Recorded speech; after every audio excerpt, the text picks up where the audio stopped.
What's up, guys? It's me, the AEO Lead Double X Prince, here to give you my review of Ant-Man from 2015 on Oh wait, hold on, let me get to my regular size. Wait, give me a second. Whoop. That's better. Yeah, so anyways, I'm here to give you my review of Ant-Man 2015. Yes, the end of Phase 2. Pretty interesting the way you close out Phase 2. Usually you want to close out Phase 2 with the Avengers, ending it all. But this time they decided to end it with a new character added to the mix, Ant-Man, and played by Paul Rudd, who was great in this movie. Now, originally the movie was going to be directed by Edgar Wright, probably the biggest name right now after Baby Driver and shit. But yeah, Edgar Wright has been only with a handful of movies. He's been like on a roll with the Cornetto trilogy, but creative differences got to the side and he had to go. They got rid of him, and it was better for all of us because I'm pretty sure Edgar Wright doesn't completely hate the Marvel Cinematic Universe like other people do. But yeah, they eventually replaced him with a guy named Peyton Reed, who don't know much about what he's done. But yeah. In this movie, basically, Hank Pym makes a suit that shrinks and basically is super powerful. He fought in the war, so did his wife, but his wife was gone after shrinking too much, but more on that later, of course. And basically, now a guy named Darren Cross, aka the Yellow Jacket, he wants to make another super suit and basically prove that he's better than Hank Pym. I don't know what the hell this villain's goal was, but this villain really did suck. And it was this thing of like the villain is always what the hero is. Like, example, Iron Man had to fight another Iron Dude. Doctor Strange had to fight another wizard dude. But yeah, after a while, it just got tiresome. Like, it was just really annoying to watch. But aside from that, we got Ant-Man. And basically the story here is Hank Pym wants to steal this suit and stop it from ever being released to the world. And that's when he gets Paul Rudd, Scott Lang, the biggest criminal in the world, who is he was a good guy. He just did wrong. He did wrong things, and basically that's his story. And for the most part, all this is just a heist film. There's nothing more else to add to this movie. And I still remember people used to be like, it was good. It was good. It was alright.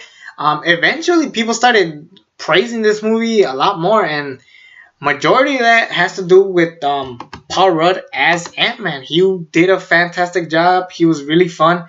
And the story really wasn't about him. It was basically about Hank Pym and Hope Pym.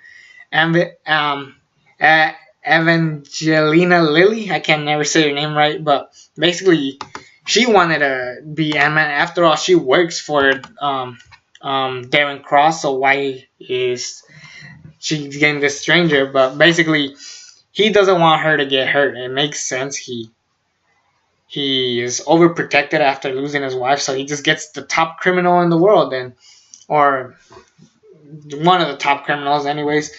And in order to get him to do it, he gets him to steal his suit just so he could get a hint of what kind of thief he is, which was an awesome thing. And one of the highlights of this movie was Michael Pena.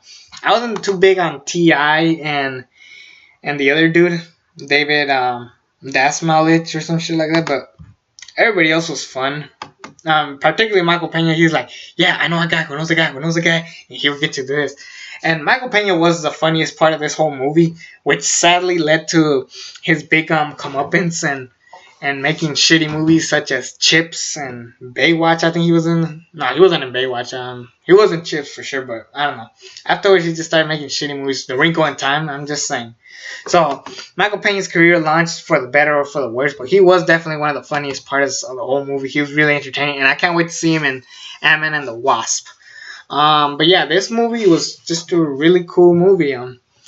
Eventually they needed to steal some tech from Avengers, the Avengers Tower, or not the Avengers Tower anymore because they moved locations in the previous movie. But he basically needs to steal something, and he eventually finds Falcon, and that's why he wasn't in Age of Ultron because they're fighting each other. And yeah, eventually Ant-Man wins, and that's it. That's the perfect way to set up the MCU. That's about it. It was a nice little battle just to test how good Paul Rudd is for this movie, or for the Avengers, being part of the Avengers. But yeah, that was basically it for him. What really does make this character stand out a lot is because he's a guy who did his wrongs, but he wants to change and be a better man, so he could see his daughter, who he cares so much about. But his because he's a thief and his ex-girlfriend's husband or boyfriend is a cop, played by Bobby Cannavale. I never liked this dude. I don't know. He just naturally is just not likable. He just same with Judy Greer. Like these two together, just naturally unlikable, which makes him perfect for each other. Now that I think about it, but yeah, him being a family man, just great. And it's cool that they're like going around the city just fighting. They're small. They go back up. They shrink down. One of my favorite scenes is actually Ant-Man saving, or he's in the building running around. He shrinks to normal size, and he's small, then he's back, and then this movie is super nitpicky because it's just like it just is. But overall, this movie is just a lot of fun. There's not really much to say about the movie that hasn't been already said. I'll say this: the train, the whole battle in the girl's house. I thought it was goofy at first, but it was actually kind of cool. It is goofy in the sense that they're beating each other up with Thomas the Train and stuff like that. But I really did dig this scene in the sense of how they're just fighting each other, and because he wanted to get revenge on Scott Lang, so he goes and tries to kidnap his daughter, the one girl he truly cares for. And yeah, that's basically the story there. And eventually he does shrink the Yellow Jacket down. Basically the same thing that happened to his Hank Pym, Michael Douglas's wife, which is why she was gone for so long. Basically, he shrinks him all the way down that he's so small, but because he has saved those little things. Apparently they make you big, but he saved it on his belt, and he went back to normal size, and it was cool. It was really cool. And then Michael Douglas at the end's like, so there's a chance that I can see my wife again. It was a cool scene. It was heartwarming. It was really nice. And then as he opens the door, he sees Scott Lang making out with his daughter. I'll not say her name, but basically who becomes the Wasp afterwards. But yeah, overall this movie was, if you get the characters, if you enjoy Hank Pym, Scott Lang, and the Wasp, they're fun. And I'm pretty sure they're gonna be even more fun in their sequel, because I wasn't looking forward to their sequel that much because I wasn't too high on this movie. It's still a great movie, or a good movie to say the least, but it wasn't for sure one of my favorites. It's definitely one of the weaker ones, but it's still a lot of fun. It's still great, and it sets up Ant-Man for the Civil War later to come, but more on that later. Because basically at the end, Michael Pena is telling him like a mission, and then basically the Falcon's looking for him, and he's like, oh crap, this sucks. And basically he's telling him all this big plan that they have for him, and then he's like, oh, so what did you say? And Michael Pena ends with he said yes, and that's the end of the movie.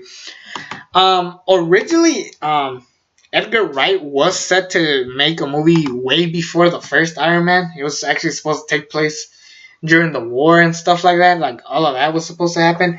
And for the most part, this movie is trying so hard to be like Edgar Wright, but it just didn't work for me. I'm not saying Edgar Wright's movie would have been fantastic, but it probably could have been a little bit better than this. But that being said, I was still glad that I saw it. It was still a good movie to watch. It's one of the weaker ones in the series. Not the weakest one, it's just that it's just there. I don't hate it. And I know I'm going to get a lot of dislikes for that. But yeah, Ant-Man is a good movie. It's fun, enjoyable to watch. You won't hurt yourself, but it's just a movie just to have fun. And that's all it needs to be. And that's what most heist films is. Some of the greatest heist films of all time are just fun little movies. And this is no doubt one fun little movie. No pun intended, of course. But yeah, it made a little bit of money. It didn't make as much money as like people expected it. But I mean, what can you do? It's what it did. End credit scenes. Hank Pym teases the Wasp. So we're finally getting the Wasp. And basically, we have a scene of Civil War when Captain and Falcon talk to Bucky, and they're like, "Yeah, we're on our own now that Tony's courts won't let him," which is basically a scene from the movie. It was great, and at the end we get Falcon saying, "I don't think we're alone on this. I know a guy," and that's when they tease Ant-Man to come in Civil War. So that was great. Overall, it was a nice way to introduce us to Ant-Man. That's all it needed to be, and that's all we really care for. Good little movie, enjoyable. That's all I'll say. It felt like I kept repeating myself. Next up, Civil War. Hell yeah! Been waiting for this one. And until then, I'm out. Subscribe.